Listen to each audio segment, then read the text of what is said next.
You know how they say family is supposed to be your safe space? That no matter how dark the world gets, your home is where you find light?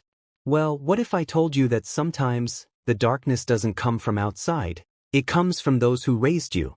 My name is Tina, and this is the story of how the people I trusted most, my own parents, used me, betrayed me, and forced me to fight for justice against the very people who gave me life. They thought I was too quiet, too obedient, that I would never speak out. But they forgot something. Even the quietest child has a breaking point. I was 23 when it happened. Living in Port Harcourt, I had just started my first proper job after graduating with a degree in accounting. It wasn't much, just a junior analyst position at a logistics firm, but it was enough for me. I was renting a small flat in Alakahia and had started saving for a used car, just to ease commuting. My credit was clean, spotless. My younger sister, Somi, on the other hand, had always been the star of the family. Pretty, loud, confident. The one my parents adored openly, while I was always expected to be the responsible one. She was only 20, hadn't worked a day in her life, and already had a string of broken relationships, unpaid loans, and a dangerous taste for luxury she couldn't afford. One Saturday, I visited home for the first time in weeks. My parents were acting odd, smiling too much, asking about my job and income, praising how trustworthy I was. I should have known then. They only praise me when they want something. But I had no idea what was brewing behind the scenes. 2 weeks later, I received a call from First Bank's fraud department. "Good afternoon, Ma. We just wanted to confirm a loan application approved in your name for 4.2 million Nigerian nairas." I froze. What loan? I hadn't applied for anything. It was processed 3 days ago using your BVN, NIN, and company ID. I was shaking. I never applied for any loan. The officer paused. "Well, the funds have already been dispersed to the dealership listed here, Bright Motors." Immediately, I rushed to my bank and demanded the documents. My heart sank when I saw the signature, my own, perfectly forged. Attached to it were a copy of my NIN slip, my employment letter, and a fake salary increase letter. Someone had gone to great lengths. That night, I confronted my parents. "Tell me the truth, did you apply for a car loan in my name?" They acted confused at first, but eventually, my mother confessed. "It's not what you think, Tina. Your sister needed a car to start her business, and we didn't want to disturb you. You didn't want to disturb me, so you committed fraud in my name? You're her elder sister. You earn money. You're not even using your credit for anything serious," my dad added as if that justified it. I was stunned, speechless.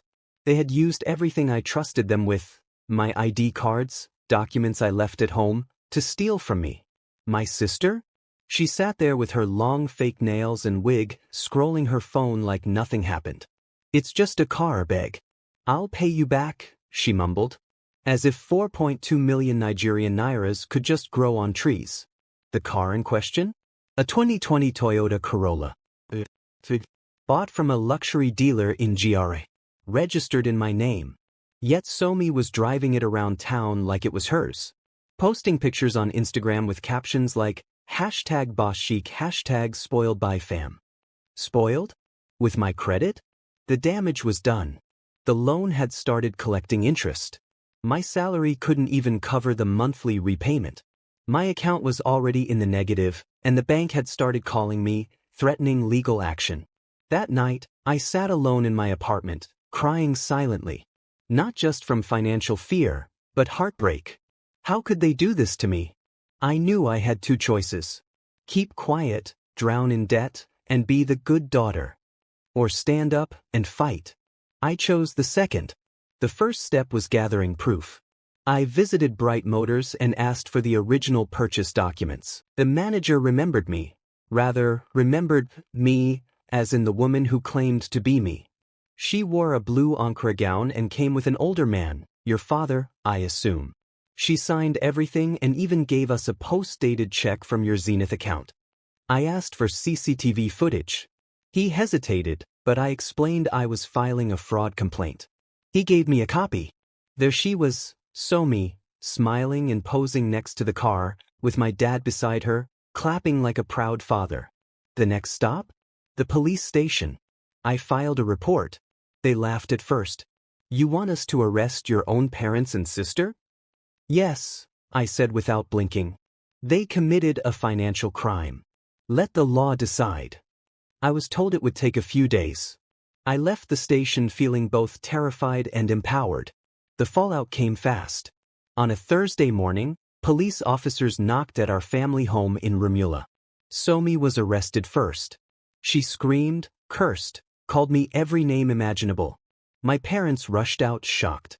"Mummy, tell them it was a family arrangement," she cried. But they weren't listening. Fraud is fraud. The car was seized. My dad tried to intervene, saying it was all a misunderstanding. But he, too, was invited to the station. The news spread quickly in our neighborhood. Church members whispered. Friends called. My extended family was divided. Some blamed me for involving police, others were shocked at my parents. Days later, my parents called me from the station. My mom's voice trembled. "Tina, please withdraw the case. We're your parents. We raised you." I felt a lump in my throat. "You raised me, but you also ruined my future with your selfishness." "We didn't mean to. It was just, you've always been so stable. We thought you'd forgive us." That sentence stayed with me. They didn't see what they did as wrong. Just inconvenient. It took weeks, but eventually, they were released on bail with a warning and a repayment plan ordered by the court. Somi wasn't charged severely since she was under 21 at the time of signing, but she was banned from applying for any financial products for 5 years. As for me, the loan was officially transferred to my parents' name. My credit score was still damaged, but I slowly rebuilt it. And the car? I sold it. I used the money to pay off the interest that had accrued and moved to Abuja for a fresh start. You might think I overreacted, that I should have kept it in the family. But let me ask you this. How far would you let family go before saying enough?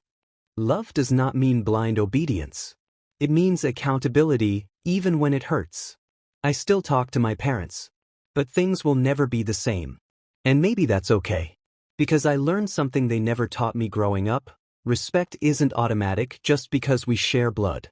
Sometimes, you have to teach your family what not to do by standing up for yourself. And in doing that, I didn't just reclaim my credit or the car. I reclaimed myself. I thought reporting them would bring me peace. Justice, at least. But what followed wasn't as clean as I imagined. The whispers started immediately. At my office, people avoided eye contact. My boss called me in one afternoon and said, "Tina, some clients are concerned about your recent situation. It's all over Facebook." I clenched my teeth. Somi. She had gone online and posted half-truths, painting me as an ungrateful child who locked up her parents over a mere car. Hundreds of people liked it, shared it. Some of them even threatened me in the comments. "You'll suffer for what you did to your family." Blood is thicker than credit reports, which... I tried to stay strong, but I was breaking slowly. Even in Abuja, I couldn't escape it. My aunts called to curse me. My uncle stopped answering my messages. Only a few friends stood by me, real ones who knew the truth. The financial impact was another battle. My damaged credit meant I couldn't get a housing loan. I had to settle for a small apartment and pay rent months in advance to avoid paperwork. But the part that hurt the most? It was the silence. The deep, empty silence between me and my family. One night, 3 months later, I got a call from Somi. I hesitated, then picked up. "You happy now?" she spat. "You ruined us. Dad lost his contract. Mum's BP is always high. You really think you've won?" I didn't respond. She kept going. "All I ever wanted was a little support. Just like you always got." I blinked. Support? The irony punched me in the chest. "Somi," I said quietly, "you've always had support. You just never had to earn it." She scoffed and hung up. That call confirmed what I'd feared. They still didn't understand. Not the betrayal. Not the damage. Nothing. The only person who reached out with sincerity was my father. He called a few days later and said, "Tina, I've started paying off the loan bit by bit. I just want peace." I wanted to scream. You should have wanted peace before committing fraud in my name. But I said nothing harsh. I simply replied, I hope someday you'll understand why I had to do it. There was a pause. Maybe I already do. He sounded older. Tired. Weeks passed. Life slowly moved forward. I joined a financial literacy NGO and started helping other young professionals avoid identity theft. My story shocked people, but it also empowered them. One woman cried after hearing it. My brother used my ID to borrow 800,000 Nigerian nairas. I haven't had the courage to confront him. Another man said, your story saved me. I took back all my important documents from my father's house the next day. Maybe that was the real purpose of what I'd been through, not just to reclaim myself, but to help others protect themselves, too. One Sunday morning, I got an email from First Bank. Dear Miss Tina, after a thorough review and verification of legal documents, we have cleared your credit file. You are now eligible for financial services again. We apologize for the inconvenience. I stared at the screen for minutes. Then, for the first time in months, I smiled. Freedom. Not just from debt, but from shame. From guilt. From the weight of silence. A week later, I bought myself a second-hand Honda Civic. Not flashy. Not luxurious. But mine, paid with my own clean money. I named her Peace. And I drove her through the streets of Abuja with the windows down, music playing, the wind in my face. Alone. But free. Months turned into a year. By then, my life had changed completely. I was now working with a fintech startup that focused on protecting people from credit scams. My story had gained traction, real traction. I had spoken at 2 financial seminars in Lagos and even featured anonymously on a local podcast titled Blood Over Billions. The comments were full of people saying the same thing. This happens in too many African families. Nobody talks about it. Your story gave me the courage to press charges against my cousin. And yet, behind the professional success, there was still a scar. I missed my mother's cooking. I missed family group chats. I missed being able to come home and not feel like a criminal among it. Then came the twist I didn't expect. It was in December. Harmattan in full swing. I had traveled back to Port Harcourt to see my best friend, Chika, who had just had a baby. While at her place, I ran into my auntie, MMA Rose, on the street. She froze when she saw me. Tina? Her face was unreadable. So you're still alive, N? After disgracing all of us nationwide. I inhaled deeply. Good afternoon, Auntie. I hope you're well. She stepped closer. You think we don't know the car was just an excuse? You've always been jealous of Somi. I said nothing. Just smiled faintly. But before she could add more poison, someone else interrupted. Tina? It was Somi. She looked different. Older. Slimmer. Her face was bare. No makeup. No flashy clothes. I want to talk, she said quietly. I was reluctant. But something in her voice wasn't angry.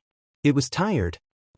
We sat in a corner of Chika's compound, under a mango tree. I got a job, she began. Small one at a cosmetics shop. They pay 45,000 Nigerian nairas. I started saving. I nodded. That's good. Who wanted to pay you back? She said, reaching into her faded handbag and pulling out a torn brown envelope. It's only 20,000 Nigerian nairas. But I'll keep adding. I stared at the envelope, then at her. Why now? She looked down. Because I finally understand. It's not just about the money. It's about trust. For a moment, neither of us spoke. Then she added, they shouldn't have done that to you. I shouldn't have let them. I took the envelope not for the money, but for what it meant. Forgiveness is a journey. And this was the first honest step. A few weeks later, I got a call from my mother. She didn't apologize directly, Mama never did. But she said something I'll never forget. We raised you to be strong. We just didn't realize we were the ones you'd have to be strong against. It wasn't perfect, but it was real. And that's all I needed. In many African families, boundaries are blurred. Children are raised to obey, to sacrifice, to never question. But love without respect is manipulation. And silence in the face of betrayal is not maturity, it's surrender. I didn't destroy my family by calling the police. They destroyed the trust by stealing my identity. And if standing up for myself made me the villain in their story, then so be it. Because in my story, I finally became the hero. If you're watching this and you've been used, silenced, or betrayed by those you trusted the most, know this. You are not alone. You are not ungrateful for demanding respect.